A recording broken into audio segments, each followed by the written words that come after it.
우리가 오후 시간에 사도신경을 계속해서 보고 있습니다. 우리가 사도신경 서론 시간에 다루었던 것을 잠깐 떠올려 보면은 여러분 사도신경의 구조는 삼위일체적 구조였어요. 우리 성부 하나님에 대한 믿음의 고백, 그리고 성자 예수님에 대한 믿음의 내용, 그리고 성령 하나님에 대한 믿음의 내용으로 사도신경이 구성되어 있는 것을 우리가 보았습니다. 현재 우리는 이제 성자 예수님에 대한 믿음의 내용을 계속 살펴보고 있는데, 여러분 우리 한글 사도신경을 보면은 예수님께서 십자가에 못 박혀 죽으시고 장사된 지 사흘 만에 죽은 자 가운데서 다시 살아나셨으며 라고 우리가 매주 이렇게 고백을 합니다. 그런데 영어 사도신경을 보면은 이 중간에 하나가 끼어 있습니다. 우리 자막을 조금 띄워주시겠어요? 우리 영어 사도신경에 보면은 요 중간에 He descended into hell이라는 요게 끼어져 있습니다. 그게 뭐 직역을 하면은 예수님께서 지옥으로 내려가셨다라는 요 문구가 영어 사도신경엔 들어가 있어요. 그런데 여러분 이게 원래 우리 한글 사도신경 예전 번역본에는 이게 있었습니다. 이 부분이 들어가 있었는데 지금은 우리가 생략을 해서 우리가 하고 있는데 원래는 있었어요.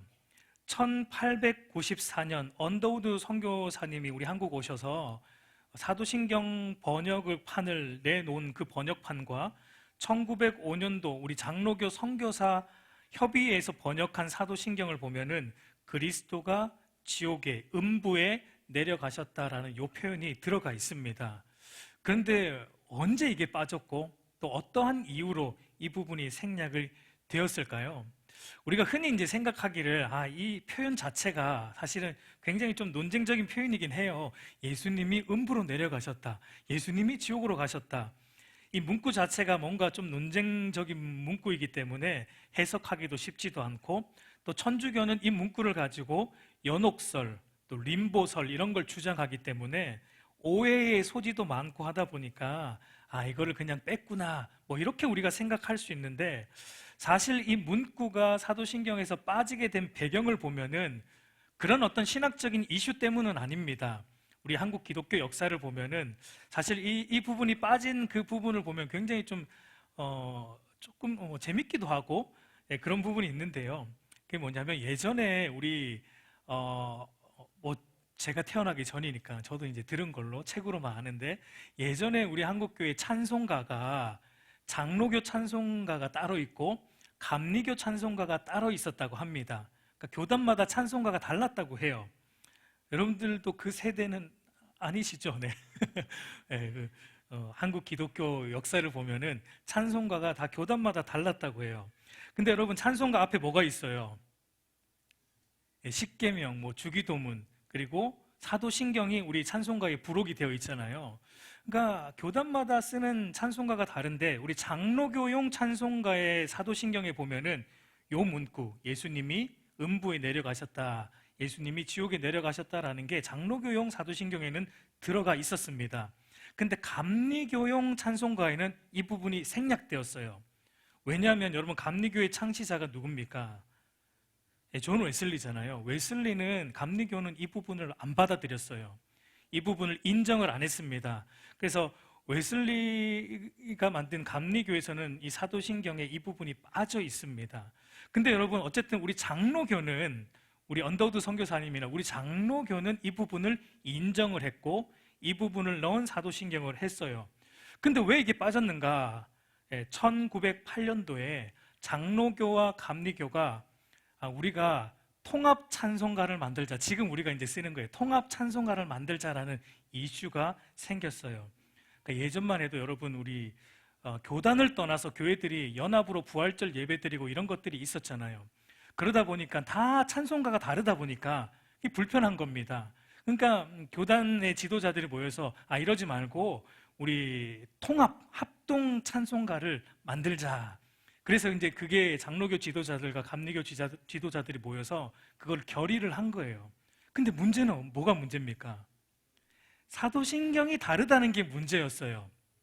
장로교회는 이 표현이 예수님이 음부에 내려가셨다라는 표현이 들어가 있고, 감리교 찬송가에는 이것이 빠져 있기 때문에 찬송가를 통합하는 문제는 그렇게 어렵진 않은데 요 사도신경에서 걸린 겁니다. 그런데 결국은 어떻게 했냐면 우리 장로교가 양보를 했어요. 장로교가 교회 연합을 위해서 이 부분 우리가 그냥 생략하겠습니다 하고, 그때부터 그러니까 1908년도부터는 이 부분이 삭제가 되어서 온 교회가, 모든 교회가 이제 통합 찬송가로 이렇게 사도신경에서 그 부분이 빠져 있는 지금 우리가 보는 사도신경의 내용으로 계속 이렇게 우리가 해 왔던 겁니다. 근데 여러분, 중요한 것은 그 전에는 장로교 사도신경 안에는 이 부분이 포함되어 있었다라는 것, 이 부분은 우리가 조금 알 필요는 있을 것 같아요. 지금 우리는 안 하지만 어쨌든 예전에는 이 부분이 장로교 사도신경에는 있었다. 그러니까 여러분, 굉장히 좀 웃기죠. 신학적인 이슈 때문에 빠진 건 아니고 찬송가 통합하자, 이런 문제 때문에 이 부분이 어쨌든 장로교가 양보를 함으로 빠졌다라고 말하고 있습니다. 어쨌든 원래는 이 부분이 들어갑니다. 예. 여러분, 우리가 사도신경을 보지만 사도신경이라는 것은 기독교 신앙의 아주 핵심적인 요체이죠. 우리가 믿는 내용을 핵심적으로 요약해 놓은 거다라는 것을 생각해 보면, 예전에 우리 장로교 선배들은 이 부분을 빼놓지 않고 넣었다라는 것은 이 부분이 중요하다라고 여겼기 때문에 우리 장로교 믿음의 선배들은 이 부분을 빼진 않았던 거예요. 예.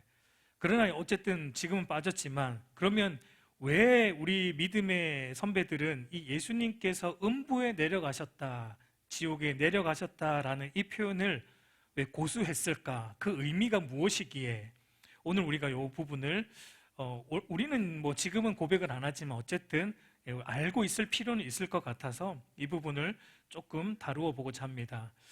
예수님께서 음부에 내려가셨다, 지옥에 내려가셨다라는 말이 어떤 의미인가? 여러분, 이 부분에 대한 해석이 사실은 굉장히 분분합니다. 대표적으로 우리 개신교와 천주교의 해석 차이는 완전히 반대예요.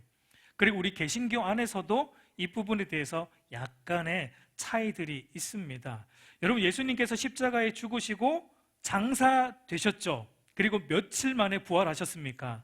사흘 만에 부활하셨어요. 그러면 이제 여기서 하나 궁금한 게 생기는데, 예수님께서 죽으시고 부활하시기까지 요 3일 동안 예수님이 어디에 가 있었는가? 예수님이 어디에, 요 3일 동안 예수님이 어디에 계셨는가? 어디에 계셨습니까? 예수님의 육체는 당연하죠. 아리마대 요셉의 무덤, 그 무덤에 육체가 묻혀 있었어요. 3일 동안. 예. 육체는 그 무덤 안에 계셨지만 예수님의 영혼은 어디에 계셨는가? 그러니까 여기에서 이제 논쟁이 일어납니다. 예수님의 영혼이 어디에 있는가? 여기에 대해서 잘못된 해석을 제가 먼저 한 2가지만 말씀을 드릴게요. 여러 가지 있는데 다 할 필요는 없을 것 같고, 대표적인 거, 그러니까 잘못된 겁니다. 잘못된 견해가 천주교의 말이 해석이에요. 그러니까 천주교는 뭘 주장하냐면, 천주교의 이런 가설 중에 림보라는, 들어보셨습니까? 림보교리라는 게 있어요.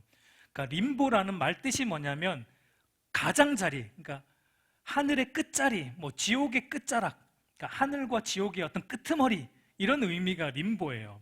그러니까 천주교는 2가지의 림보를 있다라고 얘기를 해요. 하나가 유아림보고 하나는 선조림보. 유아림보는 그러니까 어린아이가 유아 때 죽었던 애들, 세례받지 않고 유아 때 죽은 애들이 지옥으로 가지 않고 그런 애들은 여기 림보, 천국도 아니고 지옥도 아니고 끄트머리에 있는 요 유아림보에 가서 잠시 기다린다는 거예요. 예. 그리고 선조림보가 있는데, 선조림보는 구약 성도들은 아직 예수님이 오시지 않을 때의 사람들이기 때문에, 구약 성도들이 예수님이 이 땅에 오시고 예수님이 구속을 이루신 이후에 그들도 구원받기 때문에 구약 성도들이 죽고 나면은 천국으로 가지 않고 선조 림보라는 끝자락에 가서 거기서 예수님 오실 때까지 기다린다. 예, 말도 안 되는 건데, 여러분, 이런 걸 이제 천주교가 주장을 합니다. 그래서 천주교는 이 부분, 예수님이 음부로 내려가셨다라는 게 바로 여기서 예수님이 구약 성도들이 있는 선조 림보에 내려가셔서 십자가에 죽으시고 구약 성도들을 다시 건져서 하늘로 데려가시기 위해 구약 성도들이 있는 선조림보에 내려가셔서 예수님 이전의 구약 성도들을 다시 데리고 이제 천국으로 올라가시기 위해 음부로 내려가셨다라고 해석을 합니다. 그 근거가 오늘 우리가 읽은 베드로전서 3장 18절, 19절 말씀. 우리 다시 보면은 우리 19절로 넘어갈게요. 19절 보면은 끝 보면은 영으로 가서 옥에 있는 영들에게 선포하시니라라는 것을 천주교가 그렇게 해석을 해요. 그러니까 예수님이 십자가에 죽으시고 육체는 무덤에 있지만 예수님의 영은 이 옥을 지옥으로 보는 거예요. 옥에 가서 이 림보에 가 선조 림보에 가서 구약 성도들을 건져 올렸다라는 것으로 해석을 합니다. 여러분, 천주교 교리는 예수님 믿는다고 또 죽은 이후에 바로 천국 가는 건 아니에요. 바로 천국 가는 사람들은 누구만 갑니까? 천주교의 말에 의하면 성자로 추앙받는 사람들, 저와 여러분은 못 가요. 성자가 아니니까 우리는. 성자로 추앙받는 사람들이 바로 천국 가요. 그리고 순교한 사람들은 바로 천국 갑니다. 그러나 일반적으로 불완전한 저 같은 사람들, 불완전한 사람들은 천국 못 가고요. 어디로 가냐면 연옥으로 가서 거기서 대기, 번호표 받고 대기 해야 되는 거예요. 거기서 우리의 영혼이 정화될 때까지, 거룩해질 때까지 거기서 기다려야 돼요. 근데 그 연옥에 있는 영혼이 정화되는 걸 촉발시킬 수 있는 방법이 있는데 그게 뭡니까? 살아있는 자들이 그 죽은 자들을 위해서 뭔가 선행을 하고 그 사람의 이름으로 헌금을 하고 온갖 이걸 다 하면은 이제 그 연옥에 있는 자들의 영혼이 빨리 이제 낙원으로 옮겨진다, 이렇게 말합니다. 그래서 여러분, 중세 시대 때 이 연옥 교리 가지고 천주교가 뭘 팔았죠? 면제부를 팔은 거예요. 면제부를 팔면서 거기 아주 그 당시에 유명했던 요한 테젤이라는 사제가 이렇게 말을 했다고 합니다. 당신의 가족과 친척이 여러분을 향해 연옥에서 건져달라고 부르짖는 소리를 들으십시오. 여러분이 그들의 이름으로 내는 돈이 귓속에 떨어질 때, 땡그랑하고 동전의 소리가 들릴 때 연옥에 있는 여러분의 가족이 낙원으로 옮겨집니다. 이렇게 해서 중세시대 때 면제부를 팔았어요. 루터가 이거 못 참고 종교개혁을 한 것이죠. 어쨌든 여러분, 성경은 여러분 절대 이 천주교가 말하는 것처럼 림보, 그러니까 천국도 아니고 지옥도 아니고 그 가장자리에 있는 림보나 연옥 같은 중간 장소가 있다라고 우리에게 말하지 않습니다. 구약 성도이든 신약 성도이든 동일하게 우리가 죽으면 육체는 흙으로 가지만 영혼은 그 즉시 천국으로 갑니다. 믿지 않는 자들의 영혼은 그 즉시 지옥 가요. 중간에 어디 번호표 받고 기다린 거 없습니다. 여러분, 예수님께서 십자가에 달리셨을 때 양편의 강도가 있었잖아요. 근데 한편 강도는 끝까지 부인했지만 다른 한편 강도는 예수님을 믿었습니다. 정말 은혜로 믿었어요. 그가 그때 이런 말을 합니다. 누가복음 23장 42절 말씀. 이렇게 말합니다. 이르되 예수여, 당신의 나라가 임하실 때 나를 기억하소서 하니, 이때 예수님이 이제 이렇게 말하죠. 우리 43절 우리 한번 같이 보겠습니다. 예수께서 이르시되 내가 진실로 내게 이르노니 오늘 내가 나와 함께 낙원에 있으리라. 여러분, 예수님의 말씀을 잘 보세요. 예수님이 그 한편 강도에게 뭐라고 말씀하세요? 야, 너는 그동안 그렇게 강도짓 하고 살았으니까 너는 바로 천국 못 간다. 어디 중간에 조금 기다려야 돼. 중간에서 조금 회개하면서 거기서 좀 반성 좀 하고 조금 기다려. 거기가 연옥이야. 이렇게 예수님이 말씀을 안 하셨어요. 뭐라고 말씀하십니까? 오늘 내가 나와 함께 어디에? 낙원에 있으리라. 오늘 죽을 겁니다. 이 강도가 십자가에서. 오늘 죽으면 어디로 간다고요? 낙원으로 가는 거예요. 여기 낙원은 천국이죠. 낙원은 천국을 의미합니다.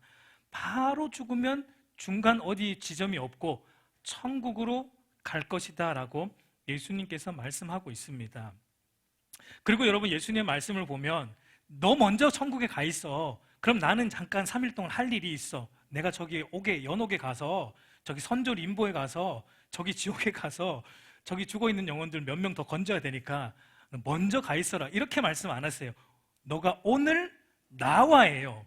함께. 그러니까 예수님도 십자가에서 죽으시고 그 육체는 무덤에 장사되셨지만 어디에 계셨다는 겁니까?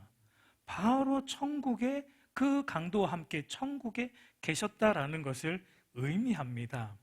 여러분 그러니까 사도신경에 우리 장로교가 왜 이거를 넣어놨는가? 사도신경에 예수님께서 He descended into hell 그가 지옥에 내려가셨다라는 이 표현을 장로교가 왜 쓰냐면요 이거를 문자 그대로 장로교가 받아들이진 않았어요.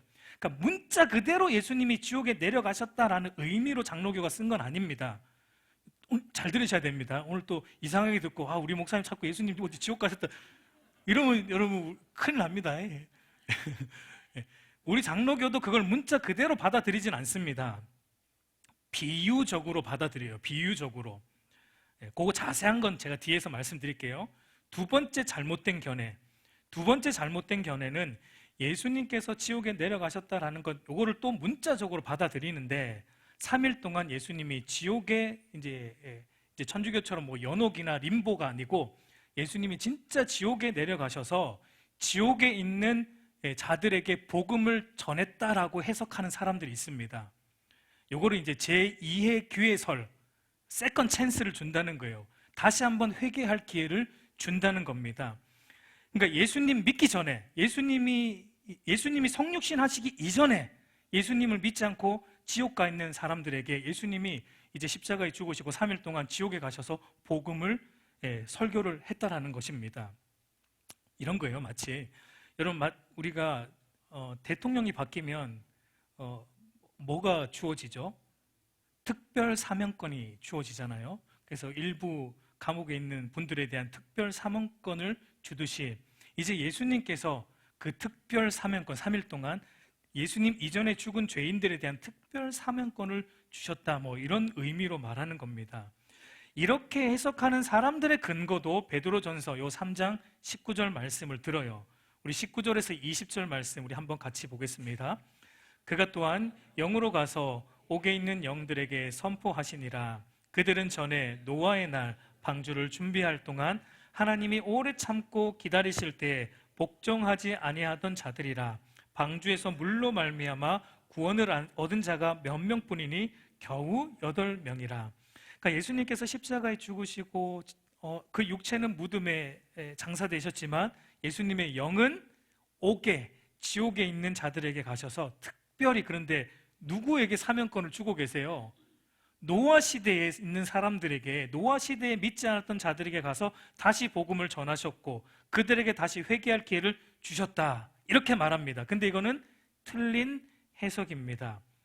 여러분 한번 이게 상식적으로도 한번 생각해 보세요. 기회를 주시려면 누구한테 줘야 돼요? 다 줘야죠. 그게 공평한 거 아닙니까? 왜 하필 노아 시대의 사람들한테만 기회를 줍니까? 이건 논리적으로도 안 맞아요. 그리고 무엇보다 이런 해석은 성경이 지지하지 않습니다. 성경 전체가 지지하지 않아요. 틀린 것입니다. 그러니까 여기에 대한 바른 해석은 무엇이냐면 제가 여러분 수요 예배 때 베드로전서 강의하면서 이 부분을 다루었지만 여기에 대한 바른 해석이 뭐냐면 그가 또한 영으로 가서 옥에 있는 영들에게 선포하셨다라고 할 때 영으로 가셨다라는 것은 이 영은 누구를 말합니까? 그리스도의 영이신 성령 하나님을 의미하는 거예요. 그러니까 그리스도의 영고 성령 하나님께서 예수님이 성육신 하시기 전 구약 시대에도 성령 하나님께서 노아의 입을 통해서 당시 죄의 권세 아래 있는 그런 사람들의 표현이 뭐예요? 그런 사람들이 옥에 있는 자들입니다.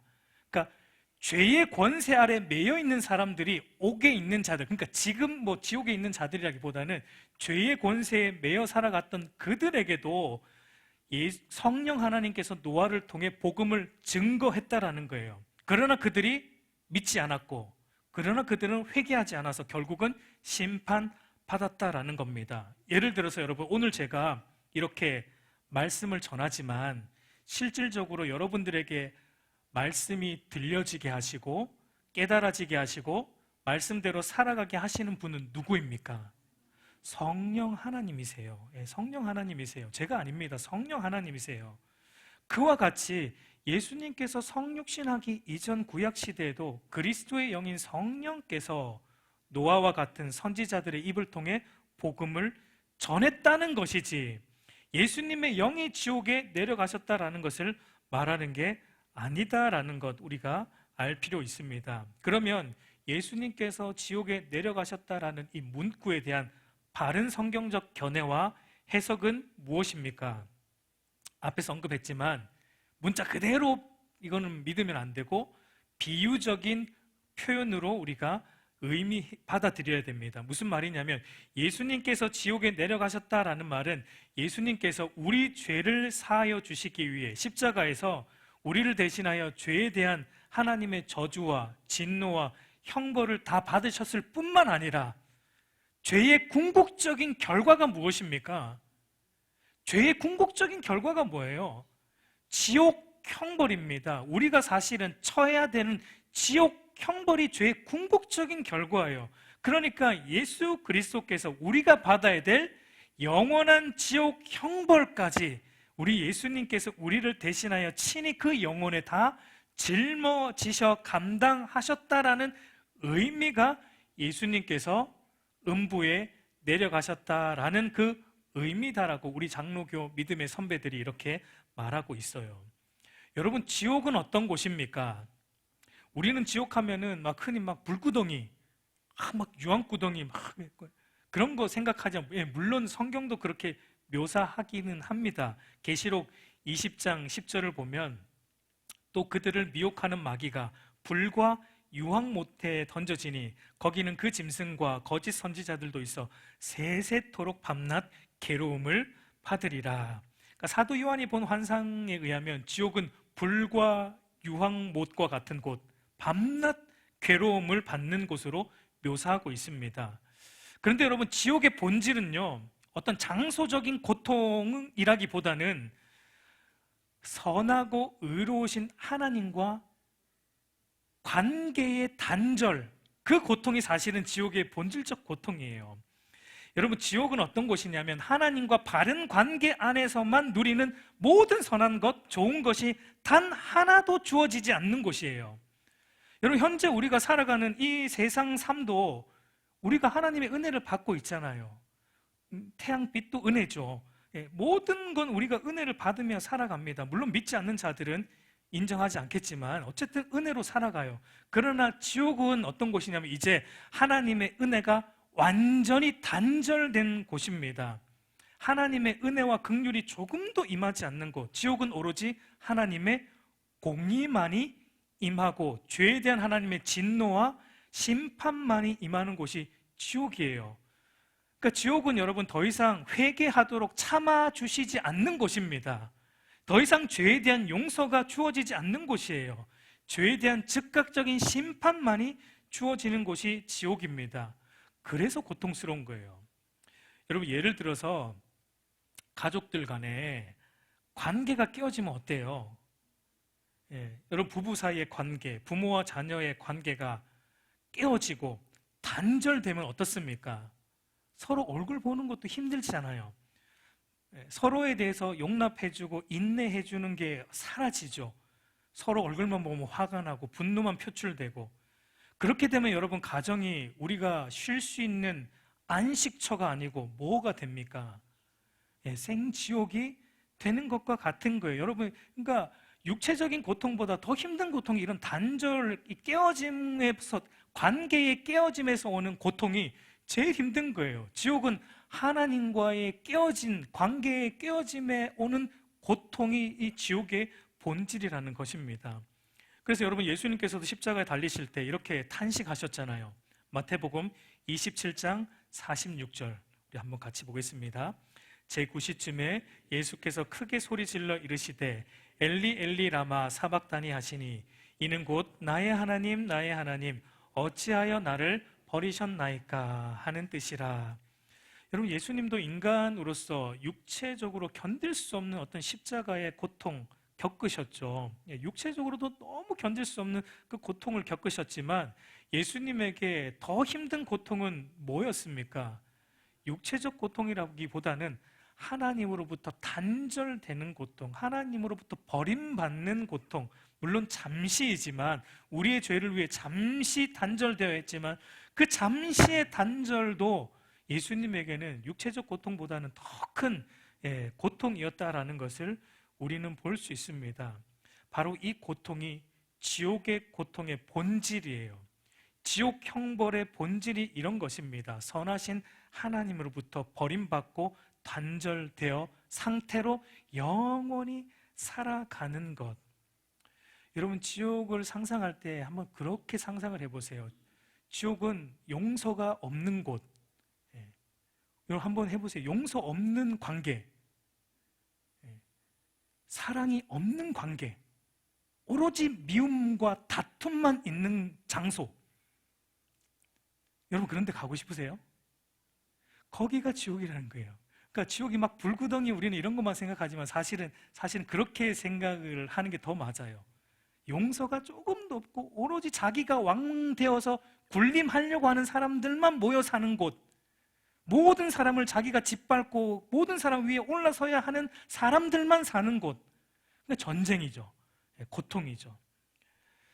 여러분, 이것이 바로 우리가 받아야 될 그 지옥 형벌을 예수님이 대신 다 받으셨다라는 의미로서 사도신경에 예수님께서 지옥에 내려가셨다라는 것을 고백하고 있다라는 것입니다. 그래서 예수님께서 실제로 지옥에 내려가신 건 아니지만, 여러분 사실 예수님이 지옥에 내려가셨다고 해도 문제 될 건 없습니다.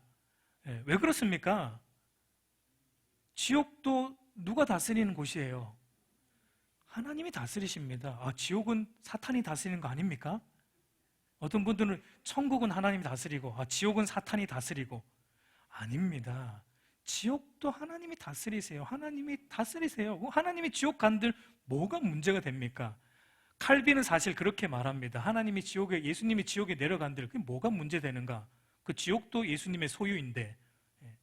그러나 실질적으로 예수님의 영이 지옥에 내려가신 건 아니지만 죄의 궁극적인 결과로서 우리가 마땅히 받아야 될 영원한 지옥 형벌을 예수님께서 우리를 대신하여 다 받으심으로 우리를 지옥 형벌로부터 자유롭게 해주셨다라는 의미가 예수님께서 음부에 내려가셨다, 우리를 대신하여 내려가셨다라는 말이 담아내는 의미입니다. 그래서 하이델베르그 교리문답 44문 이렇게 잘 정리해주고 있는데, 제가 문을 읽으면 우리 다 같이 답을 한번 읽어보도록 하겠습니다. 지옥에 내려가셨다라는 말을 왜 덧붙이고 있습니까? 내가 극심한 시련과 시험 가운데에서도 내 주 예수 그리스도께서 나를 지옥의 고통과 괴로움에서 구원하셨음을 확신하고 거기서 풍성한 위로를 얻기 위함입니다. 그리스도께서는 이 땅에 사시는 내내 특히 십자가 위에서 말도 못할 괴로움과 아픔과 두려움과 지옥 같은 고통을 친히 겪으심으로 나의 구원을 이루셨습니다. 여러분, 이것이 예수님께서 지옥에 내려가셨다라는 문구가 담아내고 있는 의미예요. 그러니까 사실은 예수님께서 He descended into hell은, 여러분 그 He라는 말에 누가 들어가야 돼요? 우리가 들어가야 돼요. 우리가 지옥에 내려갔어야 됐다라는 겁니다. 그러나 우리를 대신해서 예수님이 그 지옥 형벌을 다 받으셨다라는 것을 말합니다. 여러분, 사실 이 지옥은 그렇게 듣기 좋은 주제는 아니잖아요. 많은 이들이 지옥을 믿지 않습니다. 왜냐하면 그게 싫으니까요. 심지어 우리 기독교인들 중에도 이 지옥에 대해서 믿지 않으려는 사람들도 있어요. 어떻게 사랑의 하나님께서 사람이 영원히 형벌받는 지옥을 만드실 수 있는가라고 이렇게 의문을 던집니다. 클락 피녹이라는 사람은 이런 말을 했어요. 저는 육체와 마음의 끝없는 고통으로서의 지옥 개념은 터무니없는 교리이며 신학적으로 그리고 도덕적으로 범죄 행위라고 생각합니다. 어떻게 그리스도인들은 그렇게 잔인하고 보복적인 하나님을 믿을 수 있습니까? 분명히 그런 일을 하시는 하나님은, 그러니까 지옥을 만드시고 지옥에서 고통받게 하시는 하나님은 하나님이기보다는 피에 굶주린 괴물에 더 가깝습니다 라고 말했습니다. 이것이 여러분 보편적인 사람들의 생각이에요. 자신의 지은 죄가 어떤 것인지에 대해서는 알지 못합니다. 그러나 자기의 죄를 벌하는 공의의 하나님을 피에 굶주린 괴물처럼 묘사하는 거예요. 여러분, 제가 굉장히 존경하는 목사님 중에 존 스토트 목사님이라는 분이 있습니다. 우리 영국 목사님이신데 제가 산상수훈하면서도 몇 번 언급을 했던 것 같은데요. 그 존 스토트 목사님 같이 참 귀한 분이세요.